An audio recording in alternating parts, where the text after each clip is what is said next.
Bonjour et bienvenue dans l'Almanach des Fées Célestes. Bonjour Christophe, bonne année à toi Bonjour, bonne et année à tous. merci, bonne année à vous tous qui nous suivez en différé ensuite, mais vous êtes de plus en plus nombreux. Donc un grand merci à vous et que nous poursuivions cette année avec vous, ça fait drôlement plaisir. Donc cette année 2025 qui s'offre à nous. Bon, là, on est dans le bulletin astronomique, donc on prévoit les événements célestes. Donc oui, voilà, je me présente, Claire Henrion, chroniqueuse astronomie, qui vous emmène de semaine en semaine, ou plus précisément de phase lunaire en phase lunaire, vous préparez à voir ce que vous allez voir dans le ciel et savoir ce que vous ne verrez pas. Donc cette semaine, on avance petite semaine par petite semaine. Oui, c'est pour ça qu'avant, ça s'appelait la cagouille céleste, l'escargot qui colle aux fées célestes. Et attention à la langue des oiseaux, hein, avec les fées célestes. Il y a les fées FAITS et les fées FES. Les deux sont là, justement, avec Rocastre. Nous sommes aussi les pieds sur terre, la tête dans les étoiles, et on marche avec l'astronomie pour maître et l'astrologie dans un deuxième temps, pour ceux que ça intéresse, dans les commentaires astrologiques. Donc, nous allons parler de la période du 6 au 13 janvier 2025, la deuxième phase de la première lune d'hiver nord, été sud. Donc, c'est pour nous, bien sûr, l'hiver. Donc, ça va, deuxième phase de la lunaison, ça va toujours du premier quartier à la pleine lune. Cette fois-ci, le premier quartier a lieu, en fait, à notre montre, c'est mardi 7 à 0h56. Sinon, c'est lundi 6 janvier à 23h56, en temps universel, méridien de Greenwich. Et la pleine lune a lieu lundi 13 janvier à 23h26. Donc, merci pour vos commentaires, vos likes et vos partages et vos petits soutiens financiers, si vous le pouvez, bien sûr.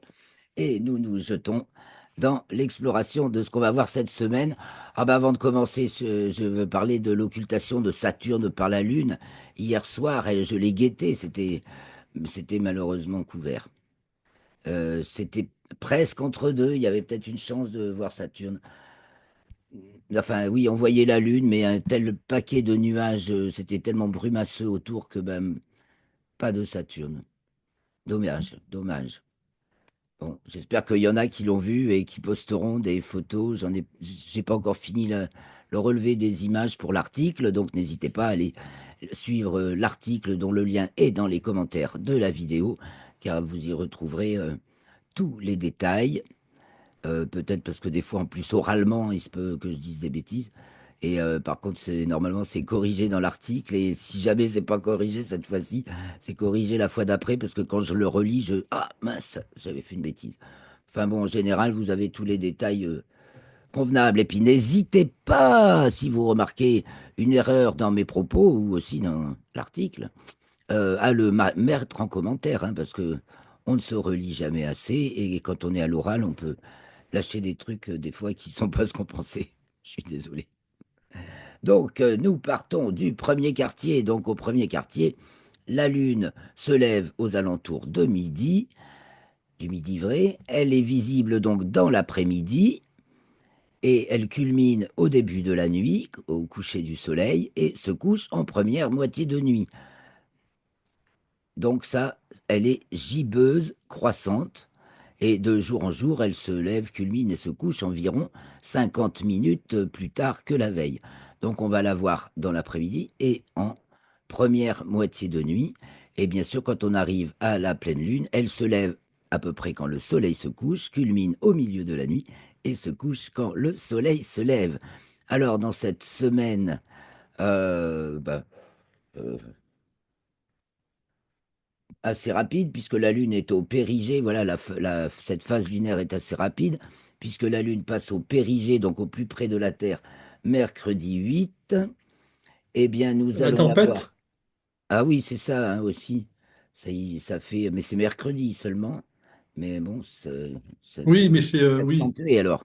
Oui, s'il y a déjà des tempêtes, c'est Mais Les moments de périgée sont, voilà, les moments les plus périlleux, hein, comme son nom l'indique. Et effectivement, ça s'associe souvent à des tempêtes. On regarde ça plutôt dans les commentaires astrologiques. Bon, bah, si les nuages s'y prêtent, hein, parce que j'espère que c'est le cas pour certains d'entre vous, nous libèrent le ciel, eh bien, nous pourrons voir la Lune conjointe à Uranus, donc il faudra des jumelles hein, pour Uranus, enfin, savoir qu'elle est conjointe à Uranus jeudi 9 janvier, donc à voir dans la soirée, c'est à 11h59. Ensuite, elle va être conjointe aux Pléiades, vendredi 10 janvier, et avec et aussi conjointe à l'étoile Aldébaran et à la planète Jupiter, parce que tout ce petit monde, bien sûr, est dans le même coin. Donc le 10 janvier, on aura la Lune et Jupiter, c'est ce qu'on verra le mieux. Et puis, on repérera facilement l'étoile Aldébaran. Et dans l'éclat lunaire, il faudra peut-être des jumelles pour distinguer les Pléiades, ou au moins cacher la Lune avec, voilà, se masquer l'éclat de la Lune pour remarquer un petit peu les Pléiades. Donc ça, c'est samedi 10 janvier. Et puis, on arrive au 12 janvier. Alors là, elle va atteindre sa latitude et sa déclinaison maximale. Et les deux, là, ça y est, on est au moment où les deux se produisent en même temps. Hein, ce sera. Et en L'écran même n'est pas temps. partagé, Claire, hein. Non, mais j'en suis pas encore à partager l'écran. Je fais un petit résumé préalable. D'accord, Et après, on va sur d'accord, le d'accord. scénarium voir ce qu'on a à voir. Et je finirai par la fiche pour, pour affiner les détails. Alors, donc, je disais que dimanche 12 janvier, elle est à sa latitude maximale et à sa déclinaison maximale en même temps, ce qui l'a fait culminer. Donc, c'est un petit peu avant le milieu de la nuit et très haut, très très haut. Voilà. Et on a aussi ce même 12 janvier, Mars. Mars qui monte très fort dans le ciel, qui va être à l'opposition le 16 janvier, mais aussi qui est au périgée, c'est-à-dire au plus près de la Terre, le 14. Alors c'est un petit périgée, parce que dans les distances minimales qu'il peut y avoir entre la Terre et Mars, j'espère avoir le temps de vous les montrer, selon les différentes oppositions, c'est très variable. Donc là, on est dans une distance plutôt grande pour un périgée entre la Terre et Mars. Donc c'est pour ça que le diamètre de Mars ne va pas être énorme. Comme en 2003, il était de 20 et quelques secondes d'arc. Là, la dernière opposition, il était de 17 secondes d'arc. Là, il va n'être que de 14 secondes d'arc. En revanche, nous sommes très avantagés par sa hauteur dans le ciel de l'hémisphère nord. Mais malheureusement, on n'a pas le diamètre et la hauteur. Pour ça, il vaut mieux aller aux prochaines oppositions dans l'hémisphère sud, où il y aura le diamètre et la hauteur. Nous, on n'a pas les deux en même temps. Et cette fois-ci, c'est comme ça, très haut dans le ciel de l'hémisphère nord, mais relativement loin de la Terre, quoique bien sûr à son périgée, et donc gardant un diamètre apparent relativement modeste. Mais voilà, c'est l'opposition de Mars. Ça se produit une fois tous les 2 ans et 2 mois. Donc c'est vachement important. On la voit quand même très très bien dans le ciel. Et nous arriverons à la pleine lune, donc lundi 13 janvier, en fait, pratiquement au minuit, à 23h26, pleine lune, conjointe à l'étoile Pollux. Et du coup, ben, on va aller voir le reste. On a parlé de Mars. Mars dans le mouvement est rétrograde, qui va revenir devant la constellation des Gémeaux et qui revient devant dans le signe du Cancer cette semaine. Alors, je partage l'écran et nous allons voir Stellarium.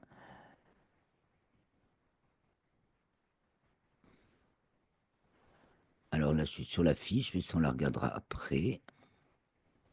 Stellarium, voilà, nous partons donc du lundi 6 janvier 2025 au soir. Donc le 6 janvier, c'est le jour de l'épiphanie, c'est-à-dire le jour des rois, les rois mages. C'est ceux qu'on voit aussi dans le ciel, qu'on appelle les trois mages d'Orion. Ça y fait référence. Et c'est aussi bah, du coup la fête des astrologues. On se fête entre astrologues le 6 janvier pour dire youpi, c'est la fête des astrologues. Et c'est parce que c'est les rois mages. Donc bonne fête à nous les astrologues et à tous et aussi les astronomes. Je sais pas, enfin, moi je suis des deux, n'est-ce pas? Les deux revers des deux faces de la médaille. et j'essaie de me tenir sur la tranche, la bonne, dans la bonne ligne. Parce que l'astronomie, ça vous remet les pendules à l'heure quand même, hein. C'est ça, c'est un grand intérêt pour les astrologues. Alors, nous sommes donc le 6 janvier, 17h08 sur mon image. Donc on va aller un petit peu, bah, le soleil bien sûr se couche toujours du côté de l'ouest, mais en cette saison, pour la latitude 45 degrés nord, c'est au sud-ouest hein, qu'il se couche. Alors le jour du solstice, il se couchait pile au sud-ouest, à 45 degrés de latitude nord. Depuis, il se recouche un petit peu plus vers l'ouest, et de même qu'il se lève le matin un peu plus du côté de l'est que le jour du solstice, il se lève au nord-est pour la latitude 45. Après, les arcs sont plus courts si on est plus au nord, non, plus grands si on est plus au nord et plus courts si on est plus au sud. Tu m'entends bien, Christophe? Ça va la voix? Au fait, des fois j'ai peur de la baisser. Donc notre soleil est par là. Euh, bon, il se couche. C'est- Donc de plus en plus tard le soir, ça c'est sûr. Et il continue encore à se lever un peu de plus en plus tard le matin, jusqu'à de cette période-là, cette semaine, selon la latitude, ça change. Donc vous voyez, il n'est pas encore couché, là j'efface l'horizon, il est à la limite de l'horizon, sur le point de se coucher. Chez moi, il se couche à 17h27. Donc son coucher retarde tous les jours depuis le 13 décembre. Par contre, il tarde encore le matin, et il se lève aussi de plus en plus tard, ceci en raison de l'équation du temps qui se décale donc vers le soir. Et donc, il est midi à 13h pile au méridien de Paris cette semaine. Enfin, le 13, justement, le 13, le jour de la pleine lune. Alors, après le coucher du soleil, alors on va voir que la lune est bien quelque part dans le ciel, elle doit être assez haut, voilà, du côté du sud, puisque c'est le premier quartier, le 6. La veille, elle était donc, tiens, il y a déjà Vénus, alors on va prendre un peu de... On va faire avancer un petit peu plus vite le temps. Le 3 janvier, elle était conjointe à Vénus. Hier, 4 janvier, elle était donc conjointe à Saturne. J'aurais bien aimé la voir. Elle occultait Saturne. Tous ceux qui ont pu l'admirer, j'espère. Faites-le nous savoir, s'il vous plaît, ce sera super. Donc là, nous sommes le 6 au soir. Elle est plus haute. On va aller un peu plus tard aussi. Vous voyez, dans le ciel, dès le début de la nuit, nous avons, si on se tourne du côté du sud, hein, je vais avancer un peu quand même dans, qu'il fasse un peu plus sombre, hein. Voilà, et on a d'un côté Vénus qui brille bien sûr de sa magnitude -4,4. C'est l'astre le plus brillant après le Soleil et la Lune. Oh là, j'ai trop réduit. Voilà, ce que je voulais vous montrer. Je me tourne vers le sud et il est environ 18h40. Donc la Lune culmine le 6 janvier. Vénus et Saturne sont sur le couchant. J'affiche les constellations et leurs noms. Et de l'autre côté, déjà bien haut, à l'est sud-est, nous avons Jupiter, à côté de l'étoile Aldébaran, du Taureau. Et puis il y a aussi, ben, tout ça c'est le spectacle en ce moment, hein, les Pléiades ici et Uranus qui se cache ici, un petit peu en dessous des Pléiades. Voilà, mais si je trace l'écliptique, vous voyez, on voit que les astres, planètes et lunes sont le long de l'écliptique. Toujours, c'est le chemin tracé par le Soleil. Le Soleil est le maître. La Lune et les planètes naviguent dans ce bandeau et qu'on dessine sur les étoiles, évidemment, hein, qui est de part et d'autre de 7 degrés, de part et d'autre de l'écliptique. Alors, voyez voilà notre début de nuit le 6 janvier. On va suivre un petit peu la Lune puisqu'elle va être là. Elle va être là tous les soirs et de plus en plus grosse puisqu'elle est gibbeuse croissante et présente tardivement dans la nuit. Un petit tour d'abord de ciel. Alors, mettons-nous à 19h quand même, parce qu'il faut. C'est là qu'il commence à faire nuit noire. Du côté du sud, donc les constellations, c'est la baleine, les poissons. le grand carré de Pégase a déjà basculé du côté de l'ouest. Vénus et Saturne, qui sont devant la constellation du Verseau, sont sur le couchant, le Capricorne 120. Et en dessous Saturne aussi, l'étoile Faux-Maillot du Poisson austral. Alors, on se tourne vers l'est pour voir ce qui apparaît en début de nuit. Bah, c'est le grand jet de l'hiver, hein, c'est le grand spectacle, el grand spettaculo avec Jupiter et Mars en plus, hein. Et puis, non, ça c'est le point opposé au Soleil, hein, anti-Hélion. Je peux vous parler tout de suite des étoiles filantes, puisqu'on a l'essaim des Quadrantides qui a eu son maximum le 4 janvier aussi. Je ne sais pas si vous en avez vu, parce que c'est un essaim très abondant, mais il faut un ciel dégagé, bien sûr. Et puis aussi les Léo Minori de décembre. Et puis, devant la petite ours, elles vont apparaître dans la semaine. Donc, je gagne quelques jours. Voilà, les Gamma Ursae Minorides. Je ne sais pas si pendant ce temps-là, vous avez vu évoluer Mars qui recule devant la constellation des Gémeaux, qui se rapproche de Pollux, ici. Donc tout ça, c'est à l'est et ça s'élève en début de nuit, donc le grand jet de l'hiver. Euh, Bételgeuse d'Orion, Aldébaran du Taureau, Capella du Cocher, Castor et Pollux des Gémeaux, Procyon du Petit Chien, peine levée, Sirius, il va falloir se prendre une bonne heure, voilà, Sirius du Grand Chien qui est au sud-est, Rigel d'Orion et les trois mages d'Orion que nous célébrons en ce jour du 6 janvier. Donc là, sur mon stellarium, là, je suis arrivé au 10. Le 10 janvier, la Lune est conjointe à Jupiter. Donc le 10 janvier, un spectacle fort intéressant, parce qu'on va la voir. Alors le 9, je reviens un jour en arrière, la Lune. Le 9, elle est conjointe aux Pléiades, elle va occulter les Pléiades. À quelle heure précisément? C'est le 10, là nous sommes dans la nuit. Là nous sommes dans la nuit du 9 au 10, oui. Donc il y a occultation des Pléiades pour le sud-ouest de l'Europe, oui, nous on peut l'observer. Donc, et c'est la conjonction a lieu à 2h31 du matin, ben, dans pas longtemps après ce que je montre là, voilà, 22h, 23h, nous y sommes. La Lune passe devant les Pléiades.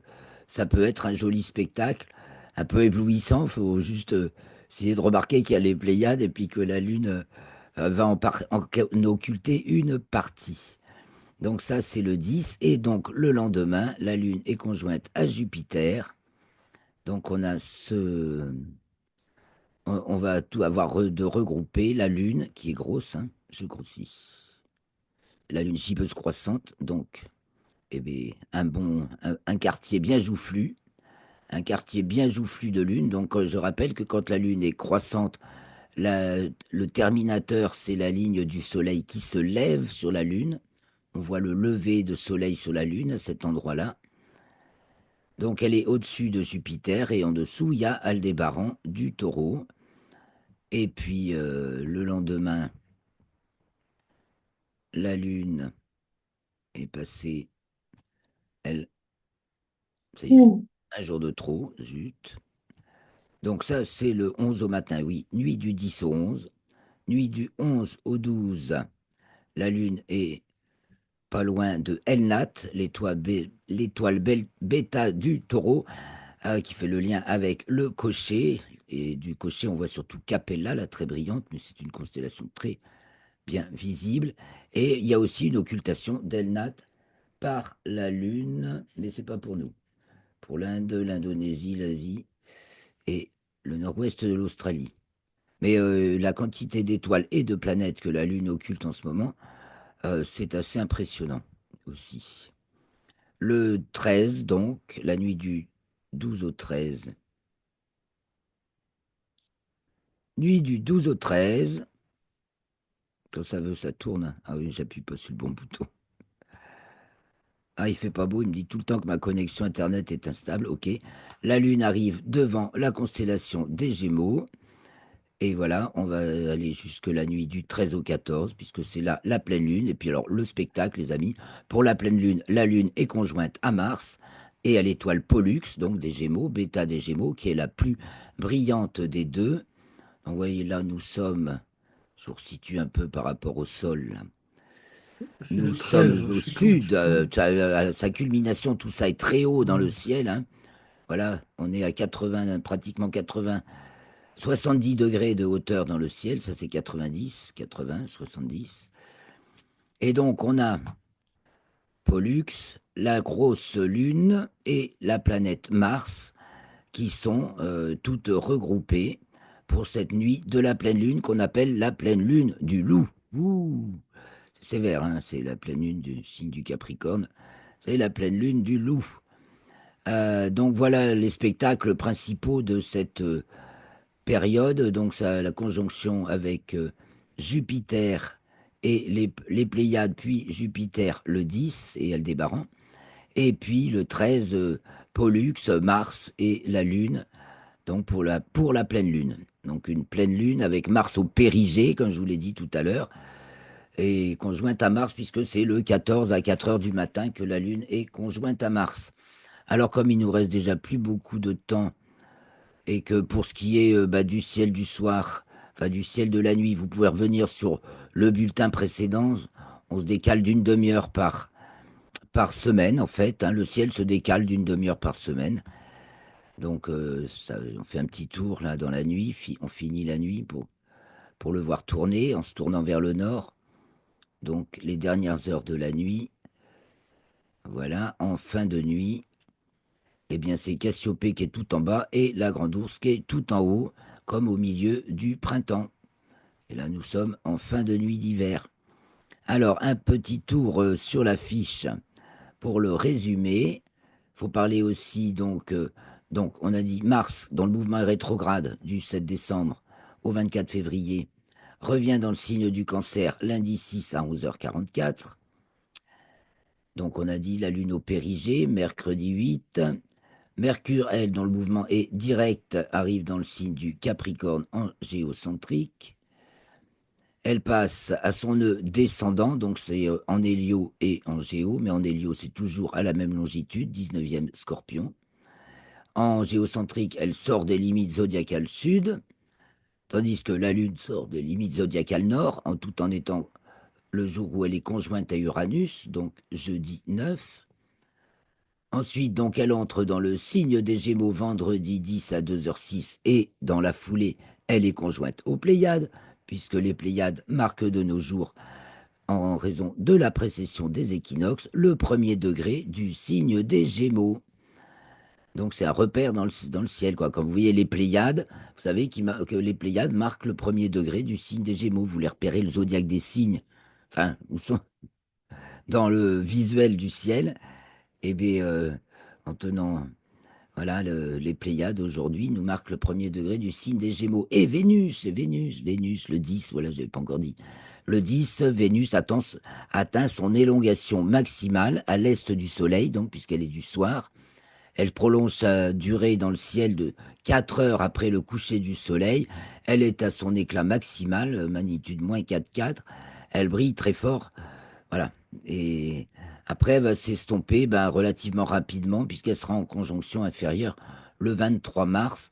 Mais là, tout le mois de janvier, on a un mois de janvier de Vénus maximale, quoi, de Vénus étincelante et présente longuement. Donc, quand même, pas longtemps après, enfin, le soir du même jour, vendredi 10 au soir, la Lune est conjointe à Aldébaran et à 23 heures, elle est conjointe à Jupiter. Le lendemain, elle est conjointe à l'étoile Elnat, donc qu'elle occulte, bêta du taureau. Et le 12 à 5h20, elle est à sa latitude maximale, à sa 5h23, sa déclinaison maximale. Elle entre dans le signe du cancer. Mars est au périgée dimanche 12 à 14h36.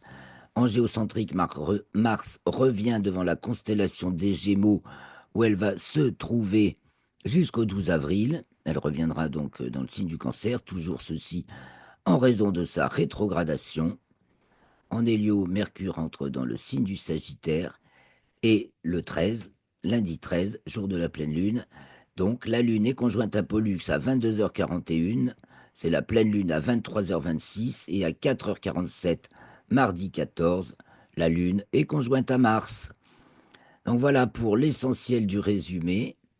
Les autres petits événements de la semaine, voilà, on va se quitter très bientôt. Le passage de l'ombre de Titan devant Saturne, un phénomène qui est rarissime et qui sera bon, bah, le 7 janvier et le 23 janvier pour les observateurs bien équipés. Puis coucou à nos amis de Nouméa qui ont le soleil au zénith pendant qu'on se caille sous un ciel gris. Mais on pense à vous, les amis, en Nouvelle-Calédonie. Profitez du soleil au moins. Envoyez-nous des beaux rayons.